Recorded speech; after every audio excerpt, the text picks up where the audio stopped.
Saudi আরবের ক্ষমতাসীন আলে সৌদ রাজবংশকে অবমাননা করে টুইটার বার্তা দেয়ার দায়ে দেশটির এক নাগরিককে 7 বছরের কারাদণ্ড দেয়া হয়েছে। কারাদণ্ডের পাশাপাশি এ ব্যক্তির বিরুদ্ধে আরও কিছু শাস্তিমূলক ব্যবস্থা নেওয়া হয়েছে।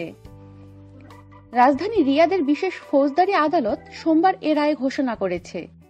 এতে বলা হয়েছে, টুইটার বার্তায় আলে সৌদ এবং সৌদি সামরিক বাহিনীকে ধর্মত্যাগী হিসেবে অভিহিত করা হয়েছে।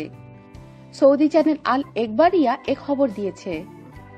এ খবরে আরও বলা হয়েছে, তাকফিরি সন্ত্রাসী গোষ্ঠী দায়েশ এবং আল কায়দা গোষ্ঠীর সঙ্গে এ ব্যক্তির যোগসাজশের প্রমাণ পাওয়া গেছে এবং এ দাবি করেছে আদালত। আমাদের সাথেই থাকুন আর সাবস্ক্রাইব করুন।